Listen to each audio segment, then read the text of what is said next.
Você já sentiu o que é ser tratado como mercadoria? Eu tinha 15 anos quando descobri que tinha um preço. Uma casa de 2 quartos no subúrbio de São Paulo. Minha própria mãe me entregou a um desconhecido numa manhã abafada de janeiro de 1975. Lembro de cada detalhe como se o tempo houvesse congelado naquele momento. O cheiro de café que impregnava nosso barracão de madeira na favela do Heliópolis, o vestido florido dela, o melhor que tinha, e seus olhos vermelhos que evitavam encontrar os meus. "É só por um tempo, Teresa", ela dizia, enquanto dobrava minhas 3 mudas de roupa numa sacola de feira. "A família do seu Altino vai te tratar bem, você vai estudar lá, é uma oportunidade." Suas mãos tremiam, mas sua voz tentava soar firme. Da janela, vi o Opala verde musgo estacionado na rua de terra, o homem de terno cinza encostado nele, fumando e consultando o relógio. Um homem que dizia ser dono de uma imobiliária e que havia feito à minha mãe uma proposta que ela não pôde recusar. O pastor Joel, nosso vizinho e confidente da minha mãe desde que papai nos abandonara 3 anos antes, estava ali também. Foi ele quem apresentou o seu Altino como um homem de Deus que ajudava famílias necessitadas. Foi ele quem convenceu minha mãe que aquilo era uma bênção, uma solução para nossas dificuldades. Sua filha vai trabalhar como ajudante na casa da família dele, vai ter comida, roupa, educação. E você ganha uma casa própria, irmã Mariana.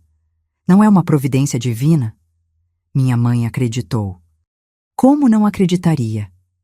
Éramos apenas eu e ela, lutando contra a fome, as contas atrasadas, o medo constante do despejo. Eu via seu rosto cada vez mais magro, as olheiras profundas, os dedos feridos de tanto costurar para fora. Todo domingo, ela levantava as mãos calejadas na igreja e agradecia pelo pouco que tínhamos, sempre acreditando que o Senhor providenciaria. E então surgiu seu Altino, como resposta às suas orações. Uma casa própria, o sonho impossível ao alcance das mãos. O preço? Apenas eu, sua filha única. "Você vai me mandar embora, mãe?"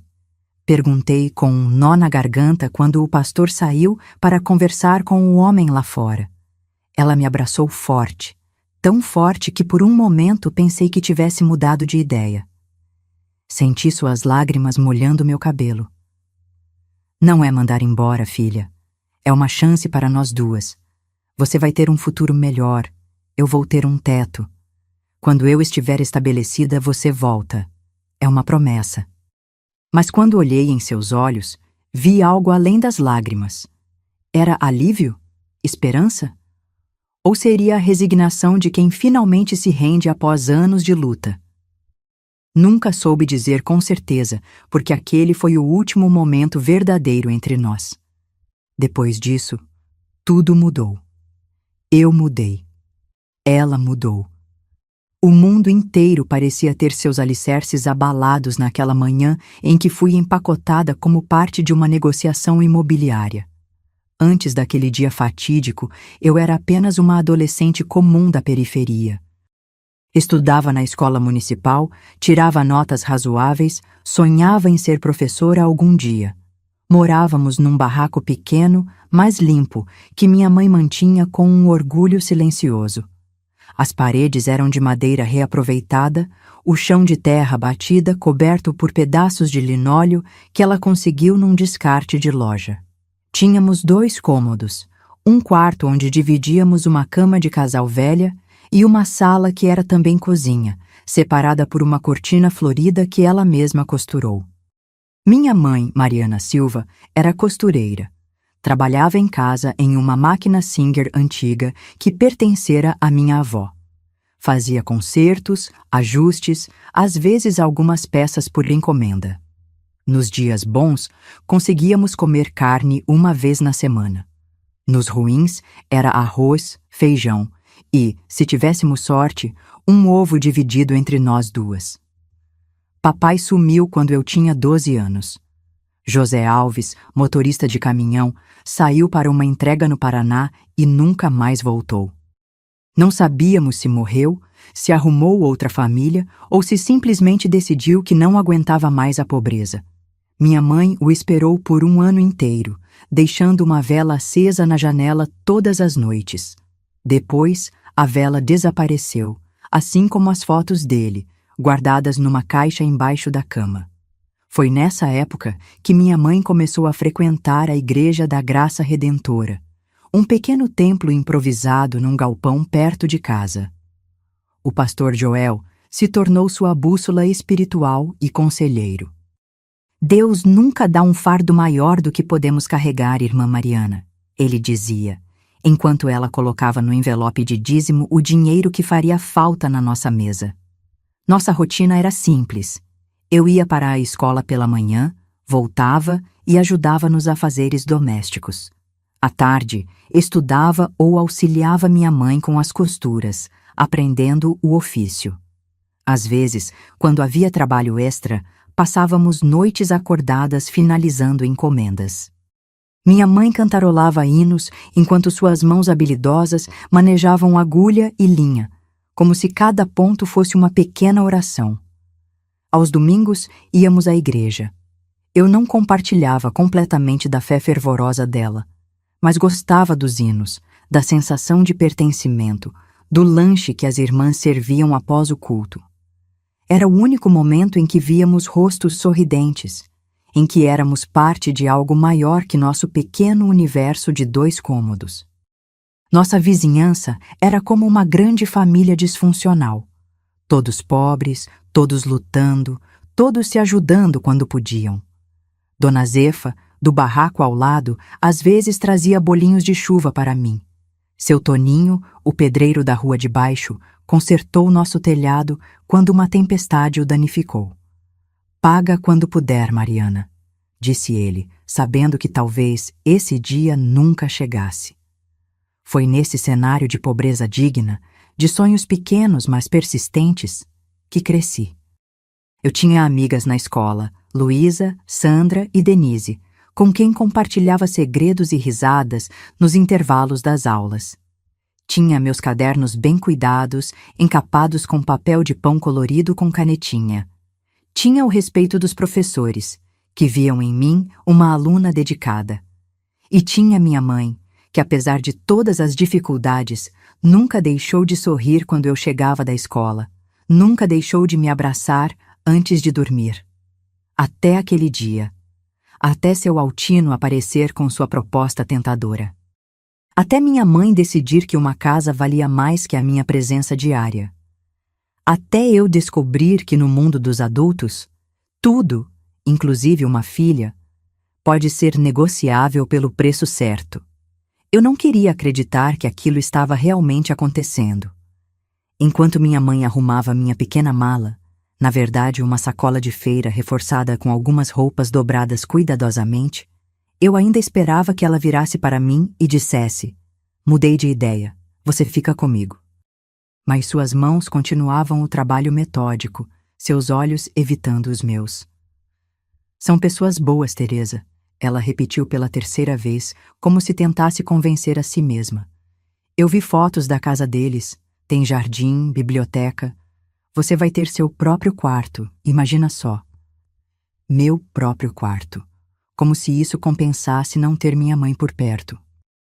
Na sala, ouvia a voz grave de pastor Joel conversando com seu Altino, discutindo detalhes como se falassem de um negócio qualquer, não do futuro de uma adolescente.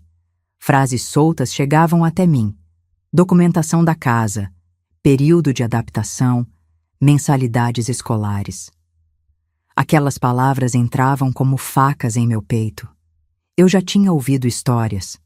Na escola circulavam rumores sobre meninas que iam trabalhar em casas de família e acabavam em situações terríveis.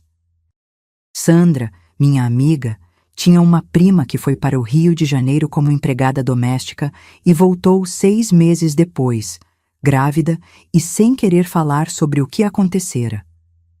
Esses pensamentos me aterrorizavam.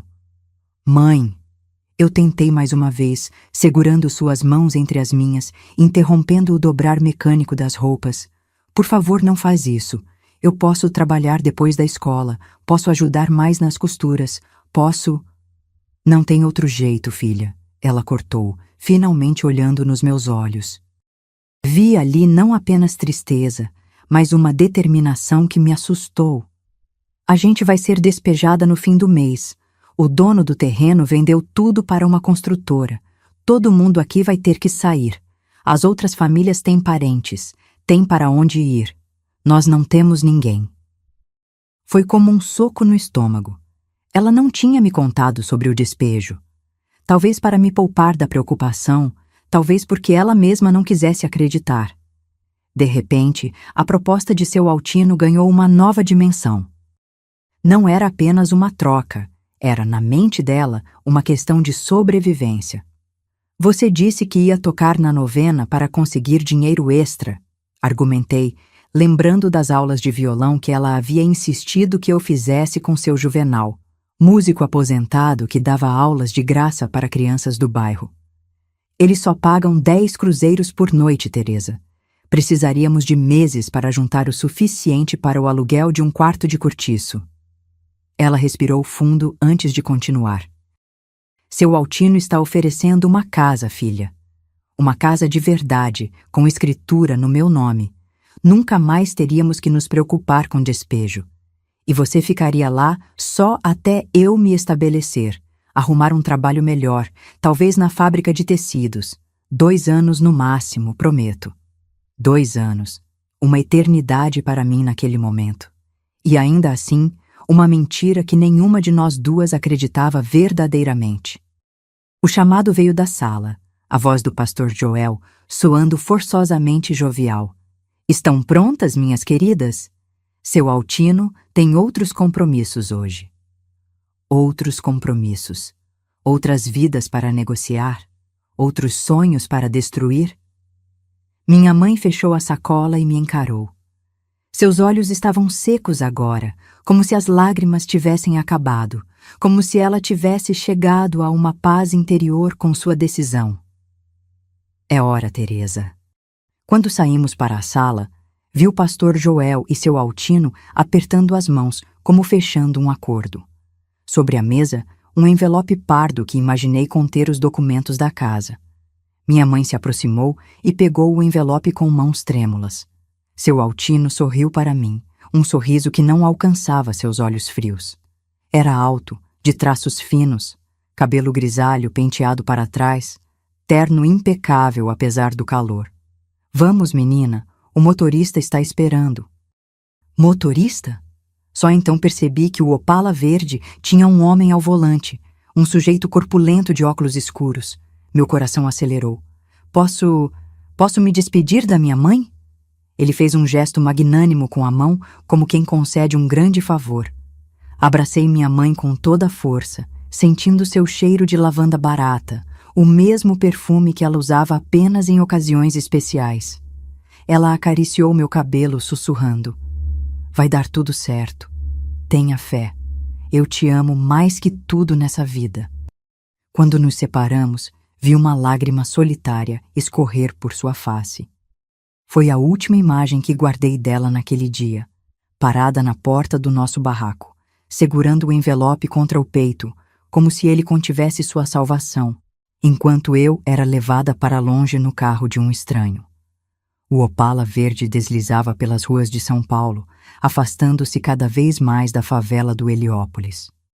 Através da janela traseira, vi minha vida inteira diminuindo na distância. O barraco, a figura de minha mãe, até mesmo o cachorro vira-lata da vizinhança que costumava me seguir até a escola. Tudo ficava para trás, transformando-se em meros pontos no horizonte antes de desaparecer completamente. Sentada no banco de couro, mantinha minha sacola de pertences apertada contra o peito, como se aqueles poucos itens fossem meu último vínculo com quem eu era. Seu Altino ia no banco da frente, ao lado do motorista, falando sem parar ao telefone sobre negócios, números, acordos. Nem parecia que havia acabado de adicionar uma adolescente aos seus bens. Depois de algum tempo, percebi que não estávamos indo para um bairro residencial como eu esperava. O carro serpenteava pelo centro da cidade, entre prédios comerciais e lojas. Finalmente paramos em frente a um edifício de aparência antiga, com uma placa discreta na entrada. Imobiliária Novo Horizonte, Altino Menezes, diretor.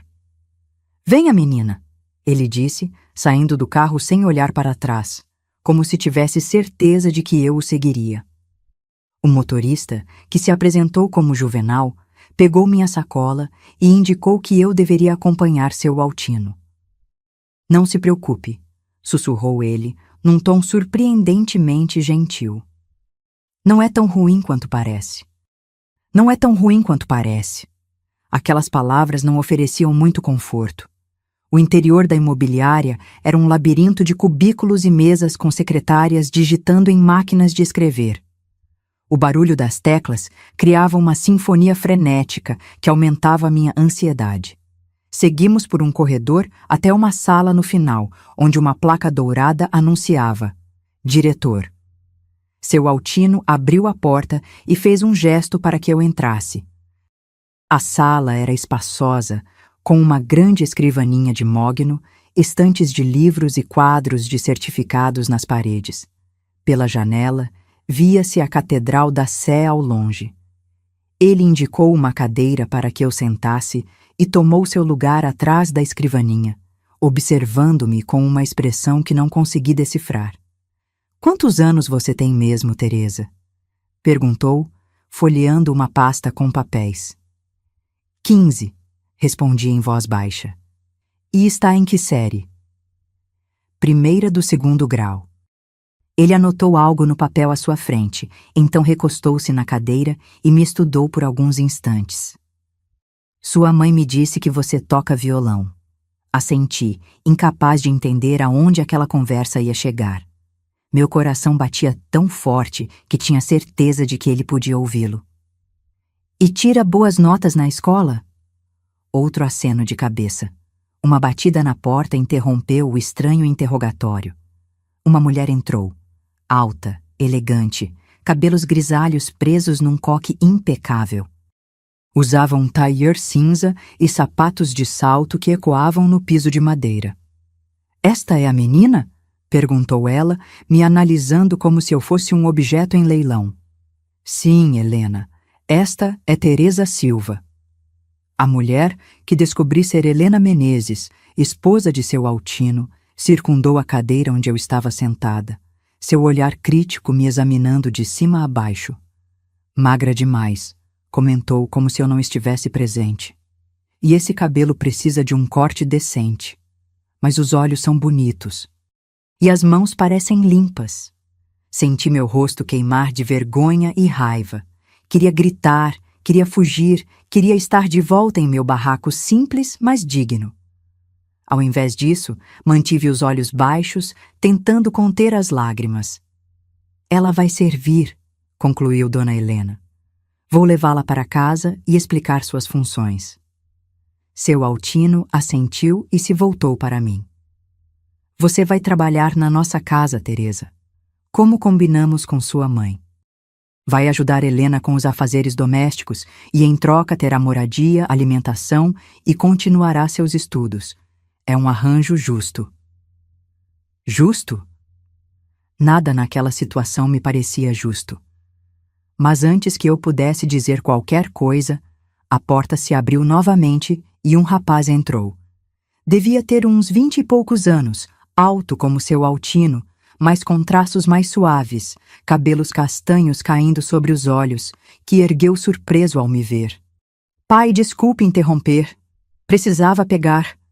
Ele se deteve, olhando de mim para os pais, confuso. Quem é ela? Esta é Teresa, respondeu seu Altino com naturalidade. Vai trabalhar para nós. Teresa, este é meu filho, Ricardo. Ricardo franziu o senho, parecendo desconcertado. Trabalhar para nós? Como assim? O que aconteceu com a dona Jurema? Jurema pediu demissão semana passada, lembra? Esta menina vai substituí-la. Ela parece ter a minha idade, protestou Ricardo, me encarando com uma mistura de curiosidade e algo que parecia ser preocupação. Tem 15 anos e precisa do emprego, cortou Dona Helena. Não é da sua conta, Ricardo. Veio buscar o quê? Estamos ocupados. O rapaz pegou alguns livros numa estante ao lado e, antes de sair, lançou-me um último olhar. Havia algo em seus olhos, uma espécie de desculpa silenciosa, que me intrigou e, de alguma forma, me deu um lampejo de esperança no meio daquele pesadelo. Assim que a porta se fechou, Dona Helena voltou-se para mim. Vamos, menina. O motorista vai nos levar para casa.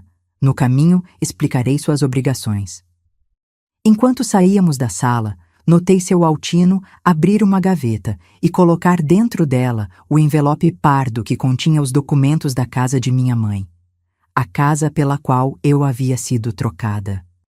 No carro, Dona Helena falava incessantemente sobre horários, tarefas, regras da casa. Eu mal escutava. Minha mente estava em pânico, tentando processar a realidade de minha nova vida.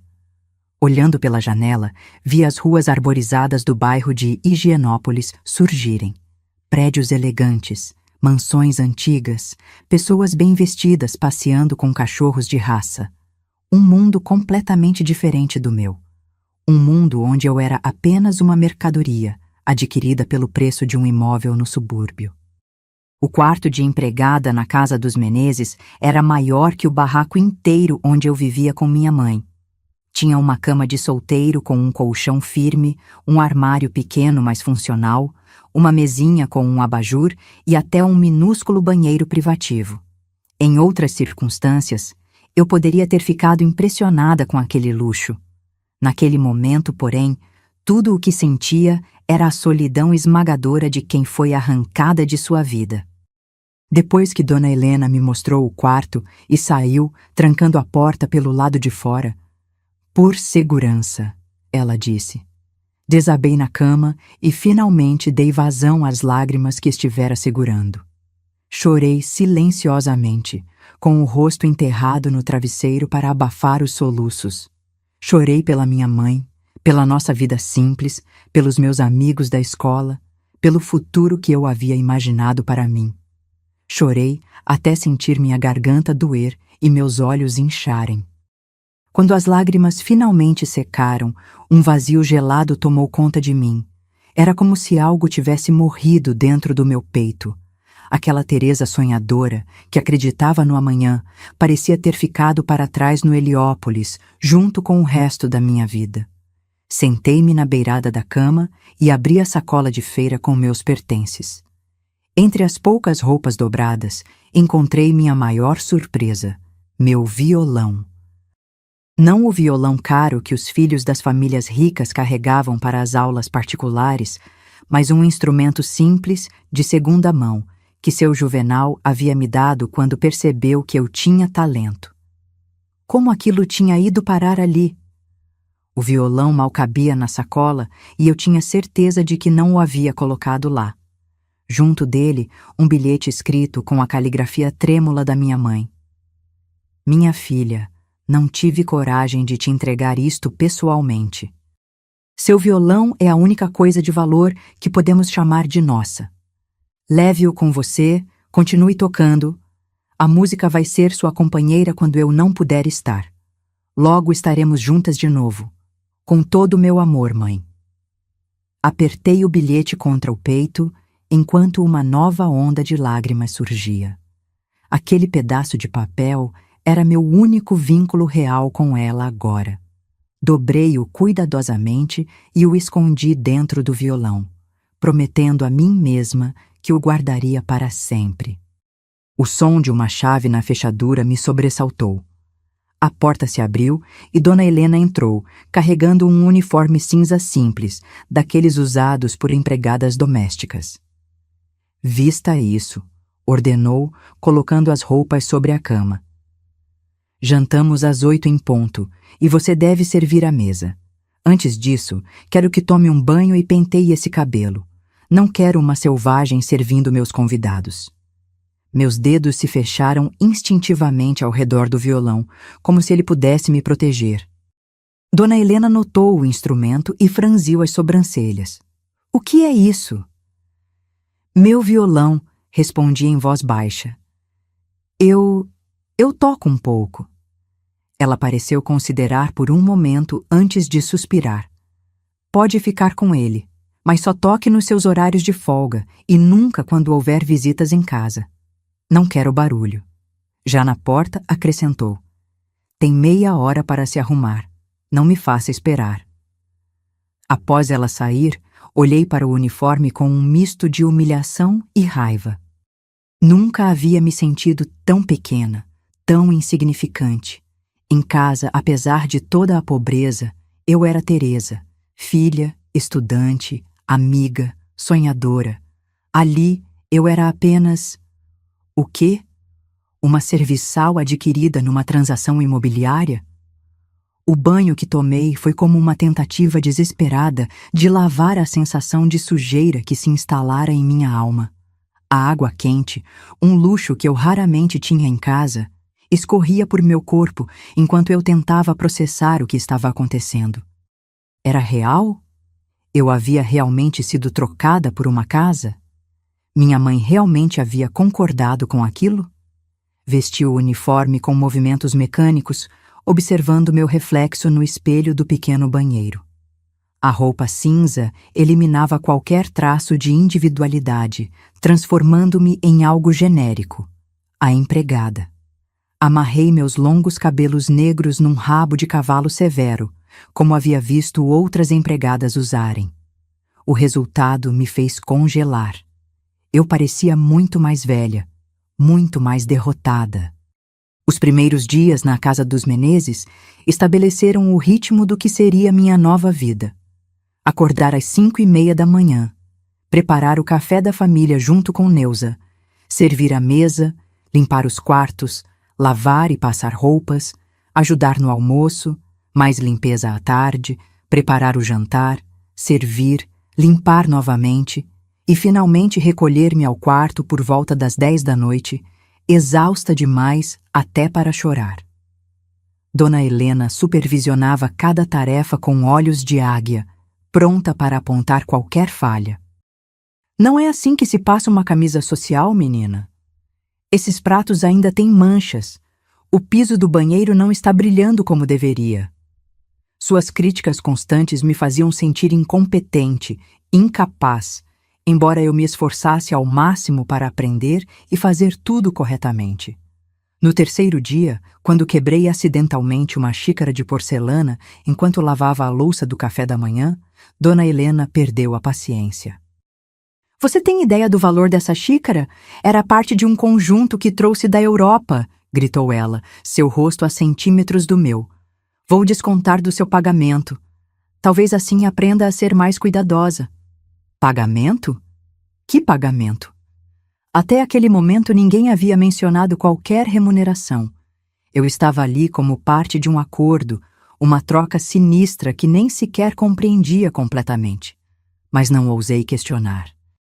Apenas murmurei um pedido de desculpas e continuei trabalhando, engolindo as lágrimas.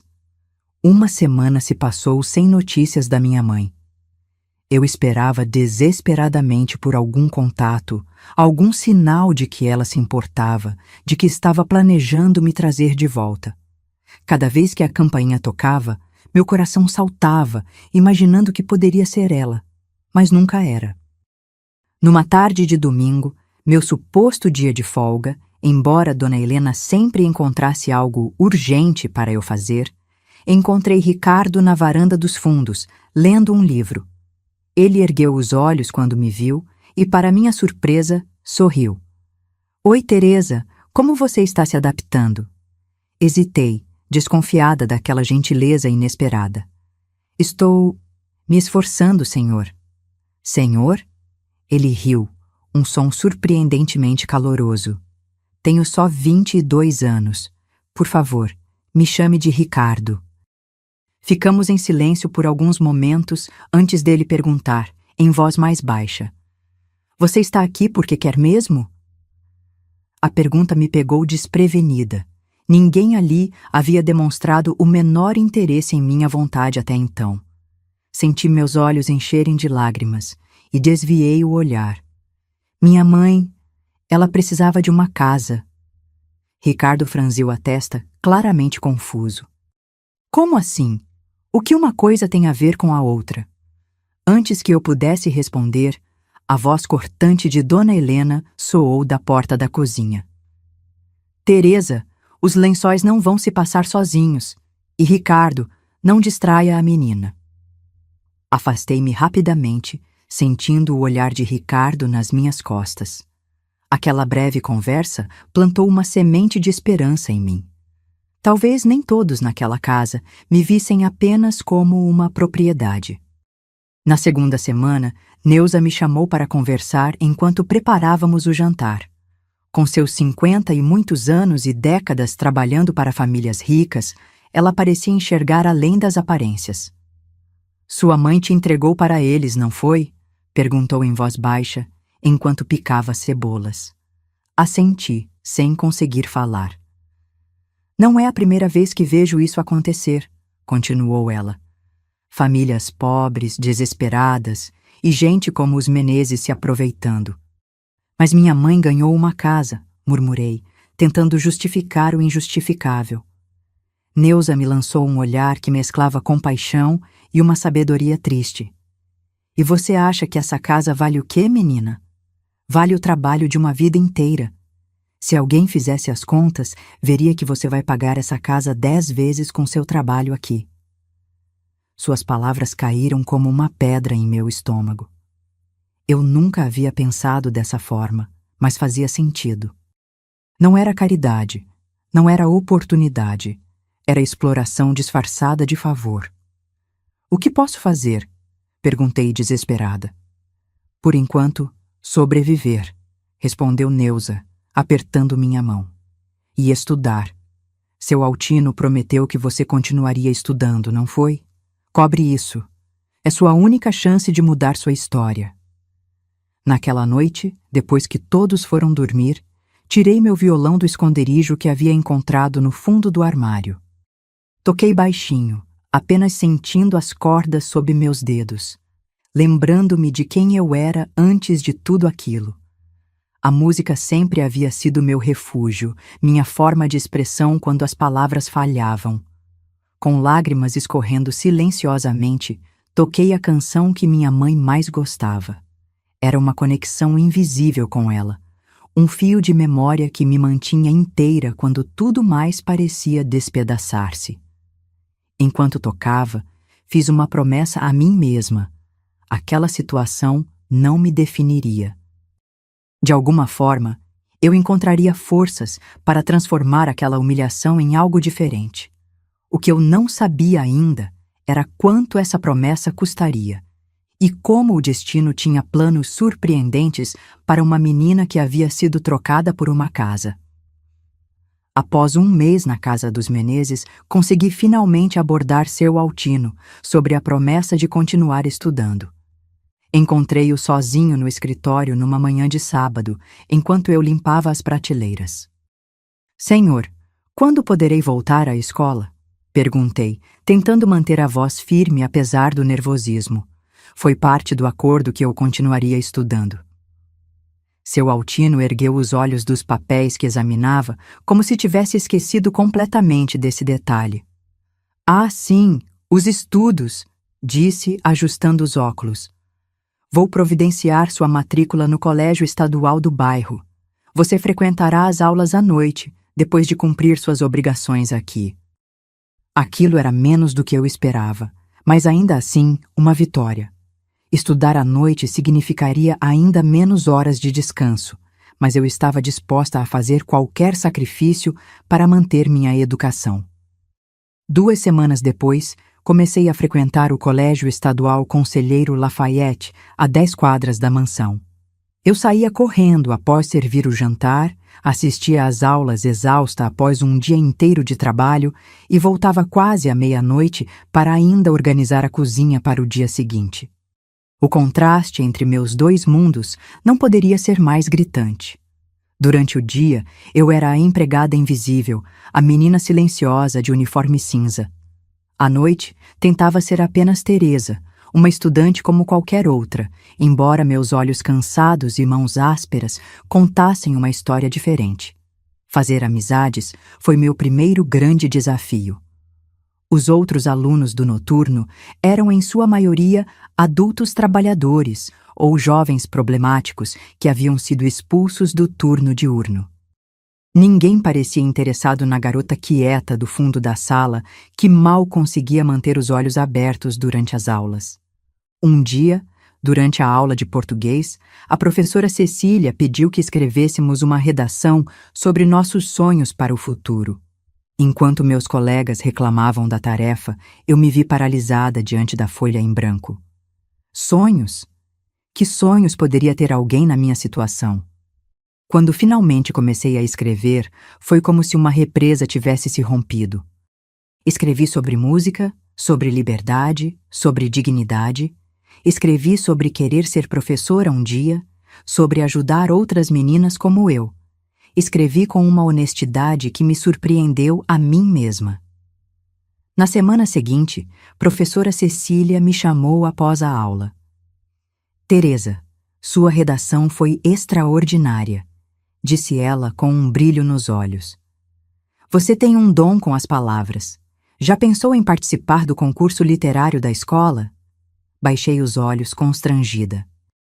Não tenho tempo para atividades extras, professora. Trabalho durante o dia todo. Onde você trabalha? Perguntou ela gentilmente. Hesitei. Nenhum dos meus colegas ou professores sabia da minha situação exata.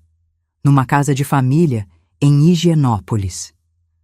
Algo em meu tom deve ter revelado mais do que minhas palavras, porque o olhar de Cecília mudou, tornando-se mais atento, mais preocupado. Quantos anos você tem, Teresa?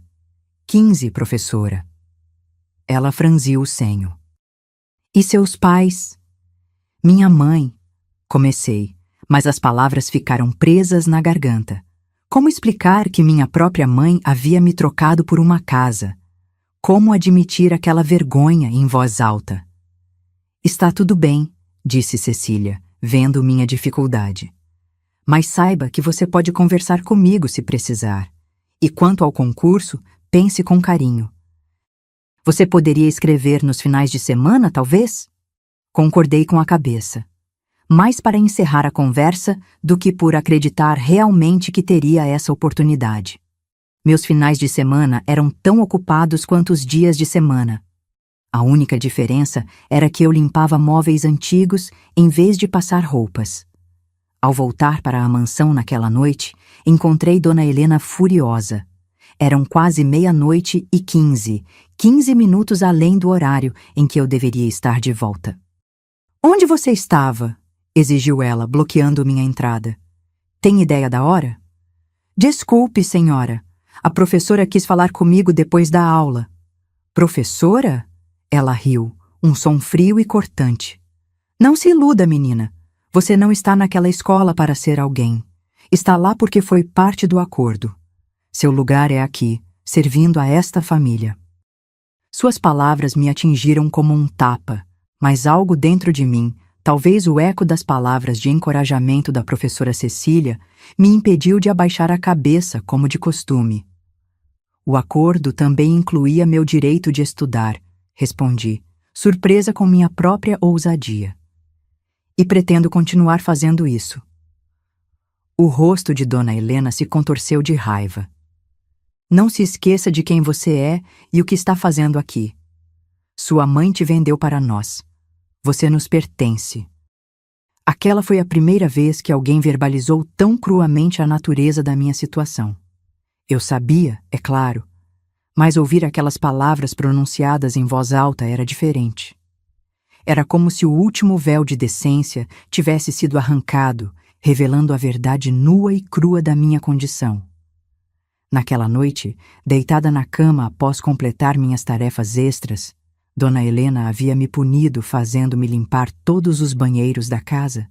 Senti algo novo crescendo dentro de mim. Não era apenas tristeza ou resignação.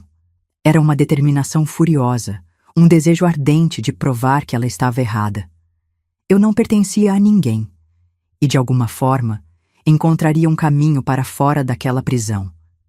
Inspirada pelas palavras da professora Cecília e movida pela raiva após o confronto com Dona Helena, decidi participar do concurso literário. Durante 3 semanas, usei cada minuto livre, enquanto esperava o ferro de passar esquentar entre uma tarefa e outra, e principalmente nas madrugadas, quando todos dormiam, para escrever meu conto. Era a história de um pássaro que nasceu numa gaiola de ouro, vendido por sua mãe a uma família rica em troca de um ninho confortável. O pássaro cantava apenas para si mesmo nas horas mais silenciosas, sonhando com céus abertos que jamais havia conhecido. Uma metáfora óbvia, talvez, mas era o que meu coração precisava expressar. Quando entreguei o trabalho à professora Cecília, ela o leu na mesma hora e seus olhos brilharam de uma forma que me deu esperança. Por um momento, esqueci quem eu era e me permiti sonhar. 2 semanas depois, durante a cerimônia de premiação no auditório da escola, ouvi meu nome sendo chamado como vencedora da categoria juvenil. O mundo pareceu parar.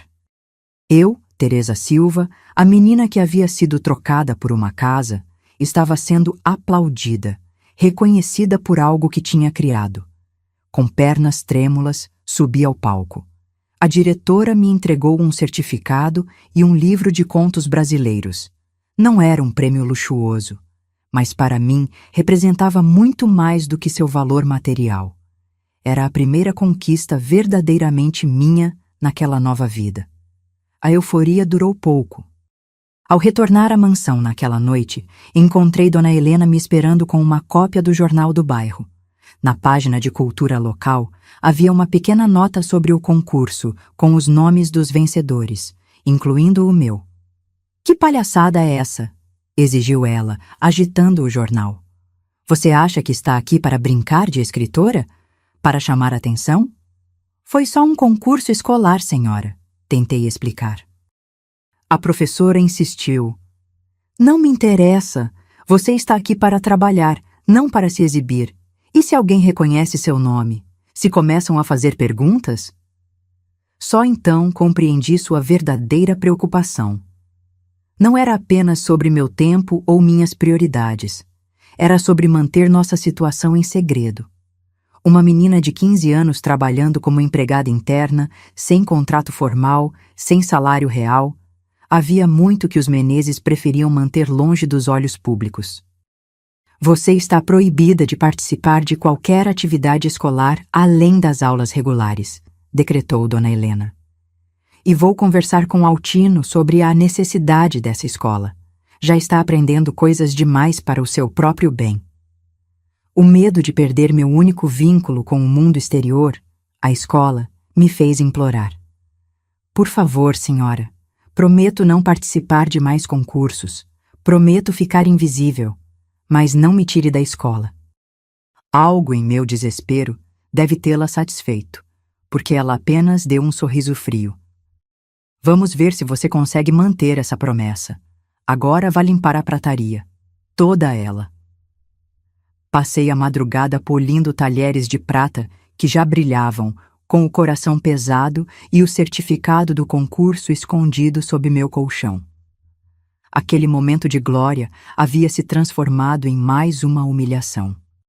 No dia seguinte, durante o café da manhã que eu servia em silêncio, Ricardo notou meus olhos inchados e as olheiras profundas. "Aconteceu alguma coisa, Teresa?" perguntou ele, quando os pais já haviam saído da mesa. Hesitei, mas algo no olhar dele me fez confiar. "Ganhei um concurso de literatura na escola ontem. Sua mãe não gostou." Ele pareceu genuinamente surpreso. "Você escreve?" Assenti, nervosa com aquela atenção incomum. "Posso ler o que você escreveu?" A pergunta me pegou desprevenida. Nunca imaginei que alguém da família Menezes pudesse ter interesse real no que eu criava. "Não tenho mais uma cópia. Entreguei o único exemplar à escola." "Que pena", disse ele, parecendo sinceramente desapontado. Então, abaixando a voz, Não deixe que eles apaguem quem você é, Teresa. O que está acontecendo aqui não é certo. Antes que eu pudesse responder, Dona Helena voltou à sala de jantar e Ricardo imediatamente se levantou, como se tivéssemos sido pegos em alguma travessura. Aquela breve conversa plantou algo em mim, a confirmação de que o que eu vivia não era normal, não era aceitável, não era justo. Mesmo alguém de dentro da família reconhecia isso. Nos meses seguintes, aprendi a manter minhas ambições escondidas. Continuei escrevendo, mas ocultava meus textos em lugares que ninguém procuraria, dentro da capa do colchão, atrás do espelho rachado do banheiro, entre as cordas do meu violão. Tornei-me especialista em guardar partes de mim longe dos olhares dos Menezes. Na escola, quando a professora Cecília me incentivava a participar de novas atividades, eu declinava educadamente. Via a decepção nos olhos dela, mas não podia arriscar perder aquele pequeno espaço de liberdade que as aulas representavam. Uma noite, encontrei Ricardo na biblioteca da casa, selecionando alguns livros. Todos os outros já haviam se recolhido. Teresa, chamou ele quando eu tentava passar despercebida para terminar minhas tarefas. Trouxe algo para você. Ele me estendeu um caderno novo, de capa dura. Para você escrever suas histórias. Mamãe nunca entra no meu quarto, então pode esconder lá, na terceira prateleira da estante, atrás dos livros de direito. A gentileza inesperada me deixou sem palavras. Estendi a mão para pegar o caderno, mas quando nossos dedos se tocaram, algo estranho aconteceu. Um calor subiu pelo meu rosto e percebi que Ricardo corava também. Retirei a mão rapidamente, confusa com aquela sensação desconhecida. Obrigada, murmurei, mas acho melhor não. Seria um problema se descobrissem. Ele pareceu desapontado, mas assentiu. Entendo, mas a oferta continua de pé. E se precisar de livros para ler, pode pegar qualquer um daqui. Direi que estou lendo-os, se alguém perguntar. Naquela noite, deitada em minha cama após o dia exaustivo, pensei em Ricardo e seu gesto de bondade. Era perigoso, eu sabia, permitir-me sentir qualquer simpatia por um membro daquela família. Eles eram meus captores, não meus amigos. E ainda assim, aquela pequena gentileza havia tocado algo em mim que eu pensava estar morto. Com essa confusão de sentimentos, adormeci, sonhando com páginas em branco esperando para serem preenchidas e com a possibilidade, por menor que fosse, de que nem todos naquele mundo hostil eram meus inimigos. 6 meses se passaram desde minha chegada à casa dos Menezes. O inverno chegava ao fim quando recebi a primeira e única carta da minha mãe. Neuza a entregou escondida, com um olhar de cumplicidade. Chegou ontem, mas a patroa interceptou. Consegui pegar antes que ela destruísse. Com mãos trêmulas, levei o envelope para meu quarto, esperando ansiosamente o fim do dia para poder lê-lo em privacidade. Quando finalmente tive um momento só meu, abri o papel barato com cuidado, como se fosse um tesouro frágil. A letra irregular da minha mãe cobria a página. Querida filha, espero que esta carta te encontre bem. Sei que prometi que ficaríamos juntas novamente logo, mas as coisas não estão saindo como planejei. A casa que recebi tinha problemas na documentação. O pastor Joel disse que seu Altino fez isso de propósito, para me manter dependente da igreja. Estou morando agora num quartinho nos fundos da casa da irmã Lourdes, trabalhando como costureira para pagar o aluguel. Não posso te buscar ainda, mas estou juntando dinheiro. Sei que você deve me odiar pelo que fiz, mas acreditei que estava fazendo o melhor para nós duas. Me perdoe, filha. Um dia vou compensar tudo isso. Com amor, sua mãe. Li e reli aquelas palavras, um turbilhão de emoções me consumindo. Raiva, tristeza, frustração e uma pontada de algo que eu não queria admitir. Alívio por saber que ela ao menos pensava em mim, que se arrependia. Mas o que significava aquela carta, além de confirmar o que eu já suspeitava. Os Menezes e o pastor haviam enganado minha mãe, assim como a mim. Éramos peças num jogo cruel que não compreendíamos inteiramente. Aquela noite, no entanto, também marcou uma virada. Se minha mãe não viria me resgatar, eu precisaria encontrar uma forma de resgatar a mim mesma. A carta me deu um novo propósito: não apenas sobreviver, mas escapar, construir uma vida digna por meus próprios meios. Na semana seguinte, tomei uma decisão arriscada. Procurei a professora Cecília após a aula. "Professora, quero prestar o vestibular no ano que vem", anunciei, surpreendendo-a e a mim mesma com minha determinação. Cecília me olhou com uma mistura de admiração e preocupação. "Teresa, isso é maravilhoso, mas você está apenas no primeiro ano do ensino médio. Faltam 2 anos para você concluir." "Posso fazer supletivo", respondi, já tendo pesquisado a possibilidade. "Posso estudar por conta própria para os exames. Sei que é difícil, mas preciso tentar." Vendo minha determinação, Cecília assentiu lentamente. "Vou te ajudar. Posso preparar materiais de estudo e conversarei com outros professores. Mas, Teresa, tenho que perguntar: por que tanta pressa?" Hesitei. Quanto poderia revelar? Minha situação, onde vivo, não é permanente. Preciso construir um caminho próprio, o mais rápido possível. Ela parecia querer fazer mais perguntas, mas respeitou meu silêncio. O tempo passava, e minha determinação crescia junto com minha compreensão do mundo. A biblioteca da família Menezes se tornou meu refúgio secreto. Com a ajuda clandestina de Ricardo, que deixava a porta destrancada nas noites de quarta-feira, quando seus pais saíam para o jantar beneficente, eu devorava livros sobre tudo: história, literatura, matemática avançada. 1 ano havia se passado desde minha chegada àquela casa. Eu completara 16 anos sem nenhuma celebração, apenas com um bilhete discreto da professora Cecília e um lápis novo que Ricardo deixou sobre minha cama. A cada dia que passava, eu sentia minha identidade sendo forjada no fogo das adversidades. "Você está ficando muito sabida para o seu próprio bem", comentou Dona Helena certa tarde, quando me pegou resolvendo os exercícios de matemática de Ricardo que encontrei esquecidos sobre a mesa. Empregada que sabe demais acaba achando que merece mais. Engoli a resposta que queimava em minha garganta. Aprendi que sobreviver naquela casa significava escolher cuidadosamente minhas batalhas. Neuza, a cozinheira que se tornara minha única amiga adulta naquela casa, me chamou para a cozinha depois do incidente. "Menina, você precisa ser mais esperta", sussurrou ela, cortando cebolas com vigor. "Não deixe que vejam o que você sabe.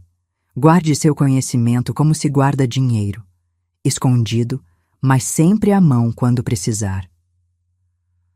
O conselho de Neuza mudou minha estratégia. Passei a atuar como se fosse menos inteligente do que realmente era. Fingia dificuldade em tarefas simples quando Dona Helena estava por perto, mas quando sozinha, estudava com uma intensidade feroz.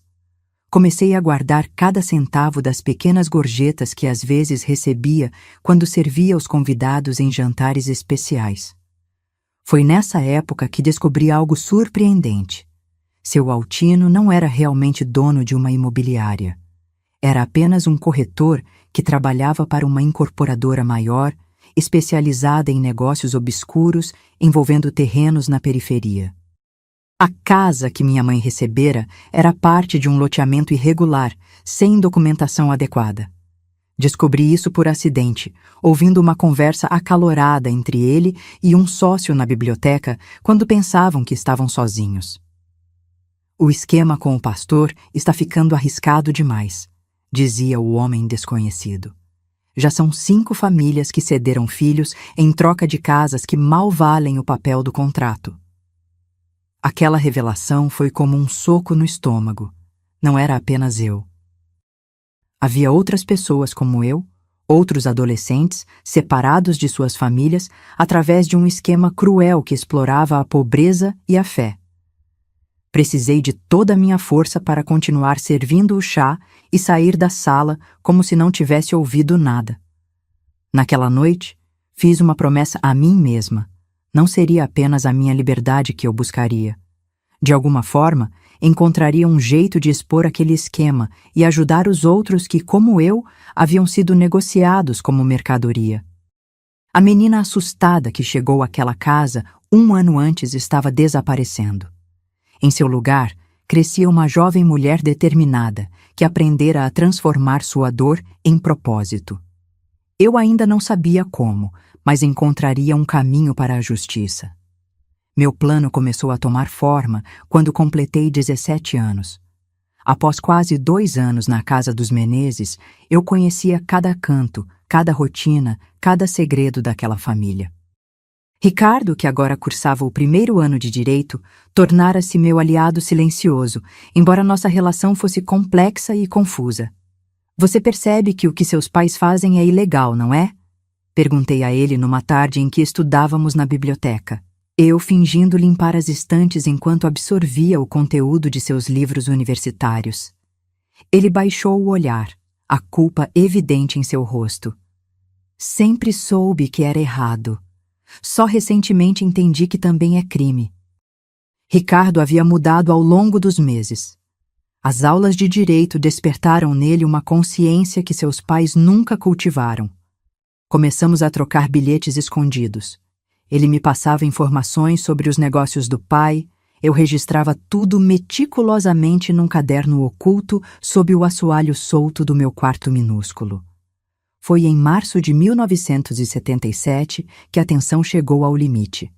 Dona Helena havia entrado em meu quarto durante minha ausência e encontrado meu caderno de anotações. Quando voltei da escola, privilégio que mantive apenas porque Ricardo convenceu os pais que seria suspeito me tirar da educação formal, ela me esperava com olhos flamejantes de ódio. Então é isso que você faz? Espiona nossa família? Anota nossos negócios? Ela segurava o caderno como se fosse algo contaminado. Depois de tudo que fizemos por você, sua ingrata. Meu sangue gelou. 2 anos de anotações, provas, nomes, datas. Tudo estava nas mãos dela.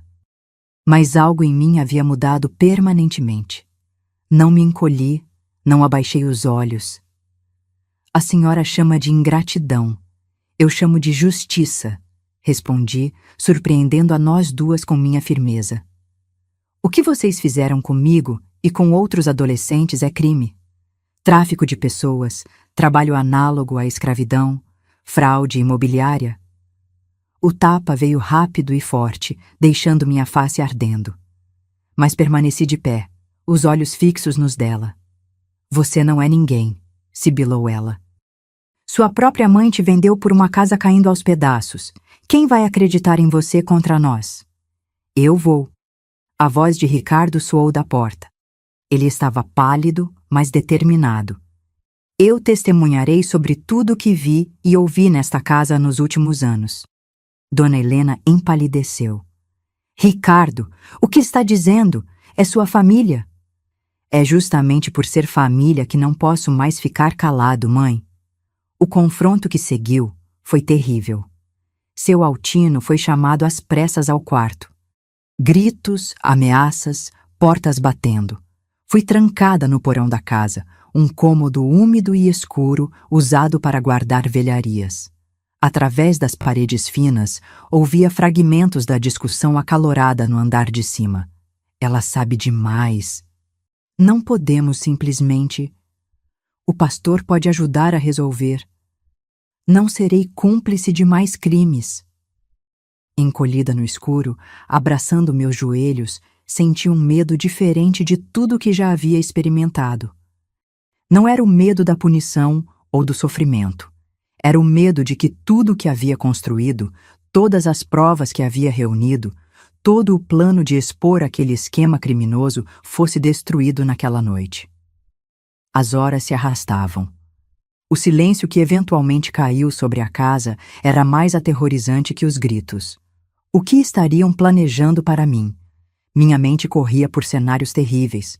Foi então que ouvi o rangido da fechadura. A porta do porão se abriu lentamente, revelando não Ricardo ou os Menezes, mas Neuza, a cozinheira, com uma expressão de urgência no rosto enrugado. "Vamos, menina", sussurrou ela. "Não temos muito tempo." Neuza me conduziu pelos fundos da mansão, através do jardim mal iluminado pela lua crescente. Meu coração batia tão forte que temia que pudesse ser ouvido pela vizinhança inteira. Na mão, apertava o caderno de anotações que Neuza havia conseguido recuperar do escritório de seu Altino.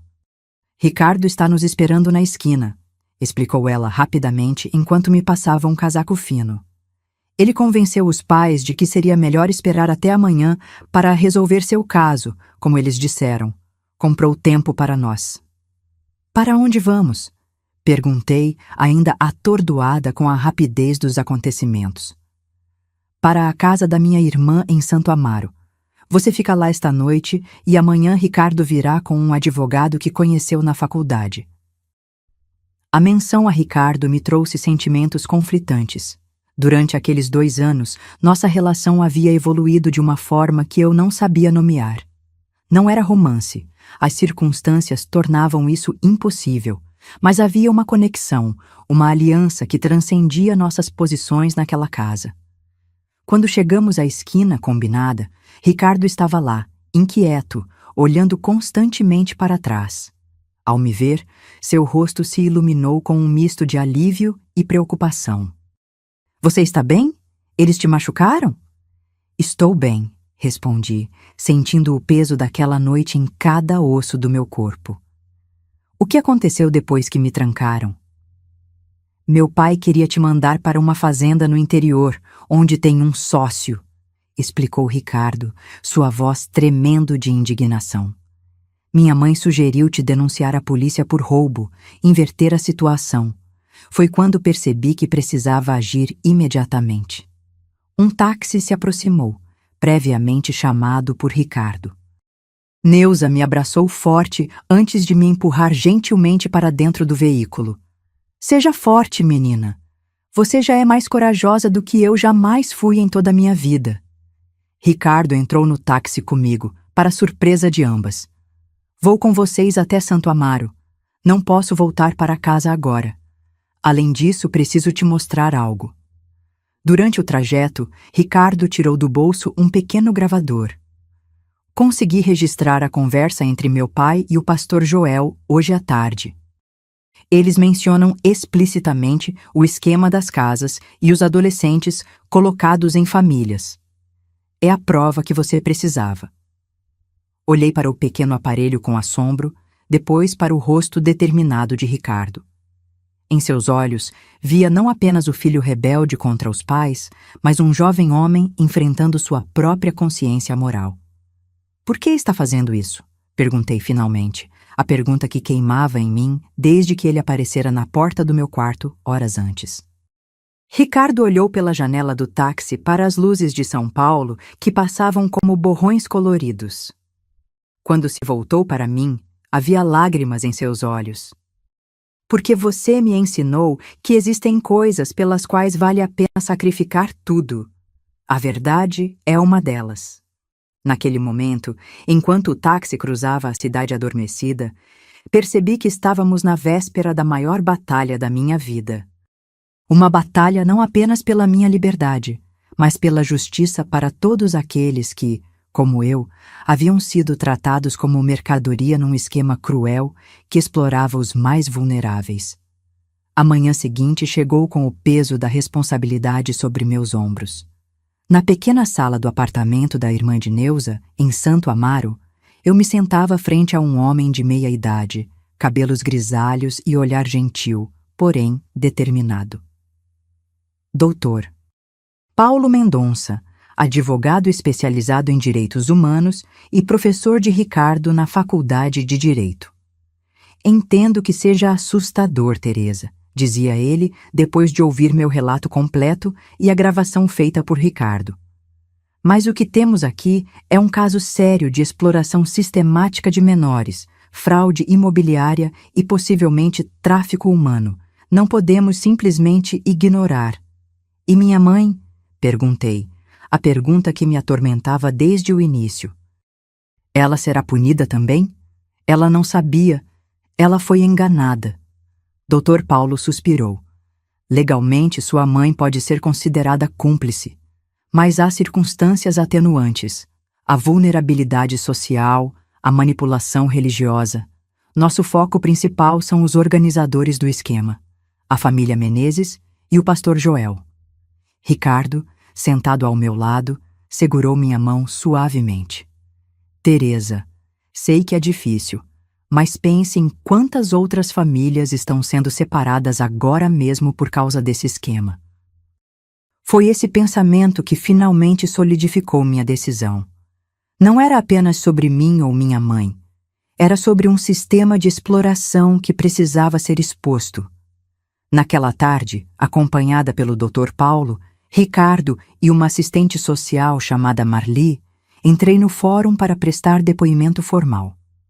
Minhas pernas tremiam, mas minha voz permaneceu firme enquanto relatava cada detalhe dos 2 anos passados na casa dos Menezes. O juiz de menores, um homem severo chamado Doutor Augusto, ouviu tudo com atenção especial, pedindo detalhes, fazendo anotações. Quando terminei meu relato, ele olhou diretamente nos meus olhos. Senhorita Teresa, a senhorita tem noção da gravidade das acusações que está fazendo? Está disposta a enfrentar um processo que pode ser longo e doloroso?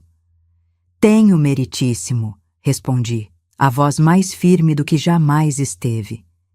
E estou disposta a ir até o fim, não apenas por mim, mas por todos os outros que passaram ou estão passando pelo mesmo. Foi naquele momento, sob o olhar penetrante do juiz, que senti uma transformação definitiva em meu interior. A menina assustada, que foi trocada por uma casa, havia se tornado uma jovem mulher determinada a lutar por justiça. O que aconteceu a seguir superou todas as minhas expectativas.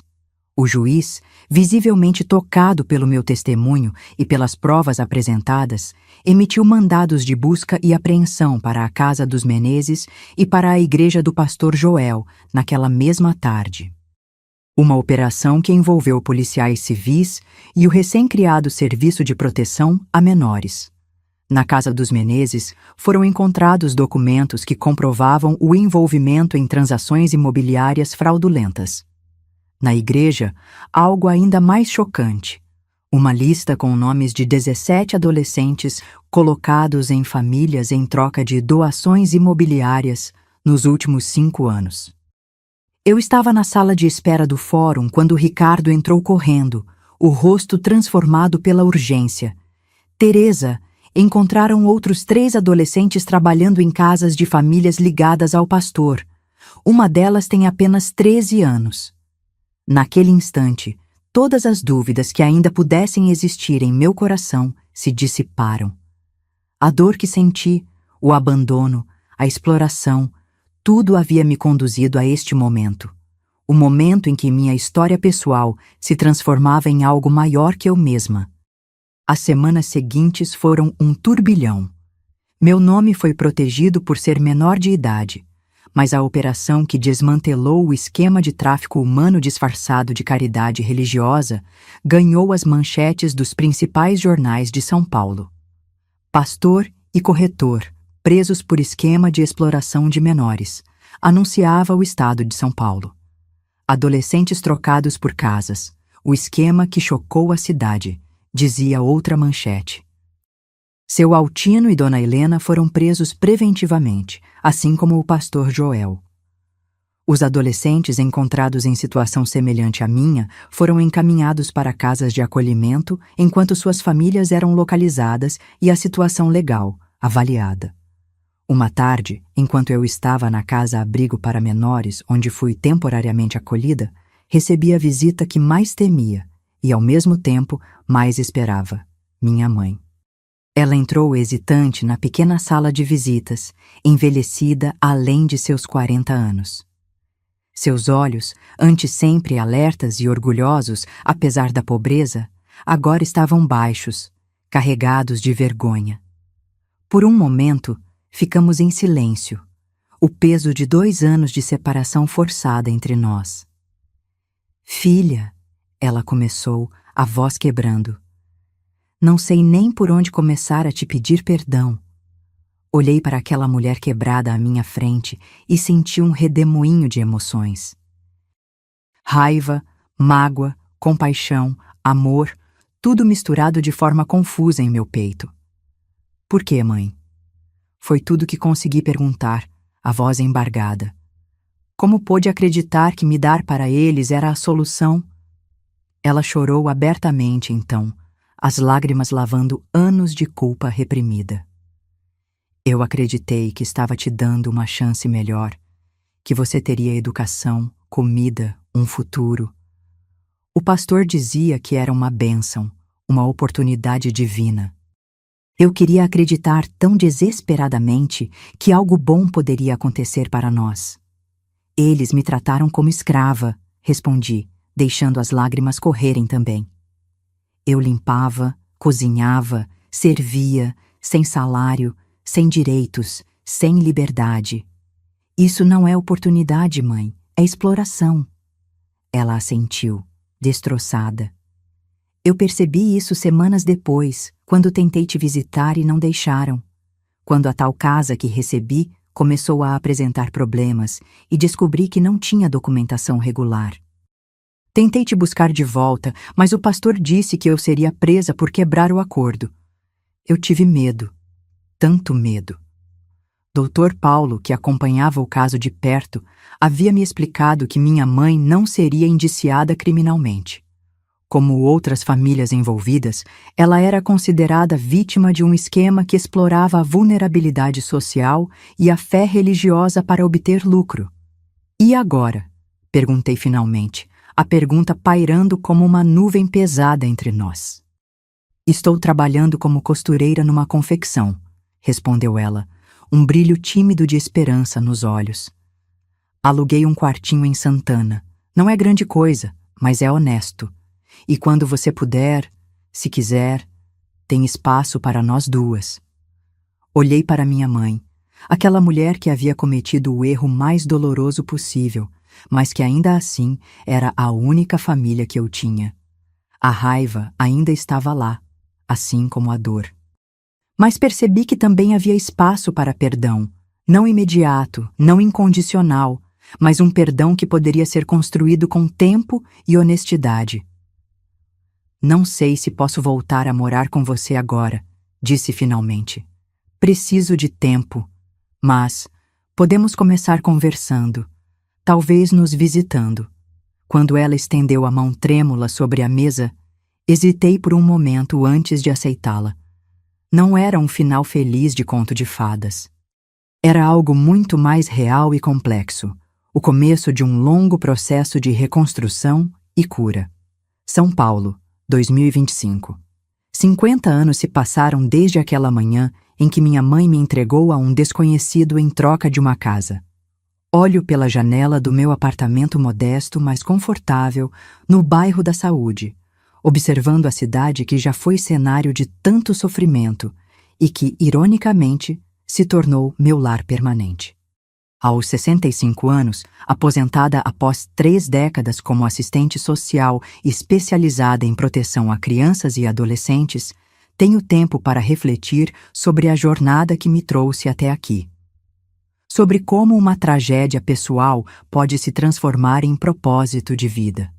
Após o julgamento que condenou seu Altino, Dona Helena e o pastor Joel, apenas que variaram entre 8 e 12 anos de prisão, eu precisei reconstruir minha vida do zero, com o apoio do doutor Paulo e da equipe do serviço social.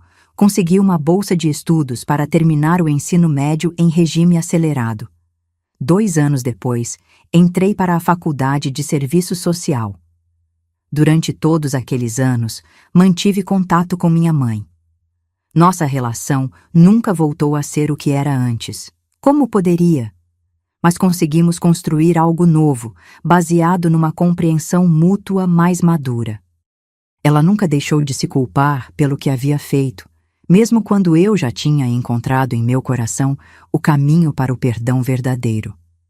Alguns erros você carrega pelo resto da vida, ela me disse uma vez, anos depois.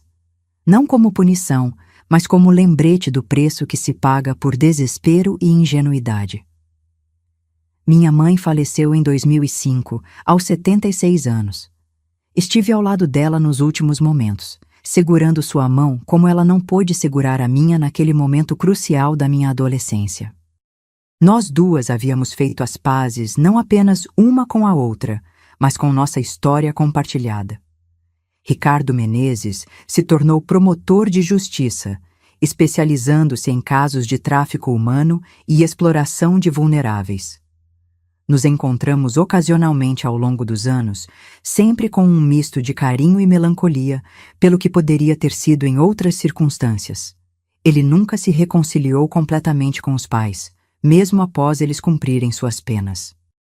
Algumas traições são simplesmente irreparáveis. O caso que ficou conhecido na imprensa como o esquema das casas ajudou a mudar a legislação brasileira de proteção a menores nos anos 1980. Não posso dizer que minha história mudou o mundo, mas talvez tenha ajudado a mudar um pequeno pedaço dele. Nos 40 anos que se seguiram ao meu resgate daquela casa, trabalhei com centenas de crianças e adolescentes em situações de vulnerabilidade. Cada história de superação que testemunhei foi também parte da minha própria cura.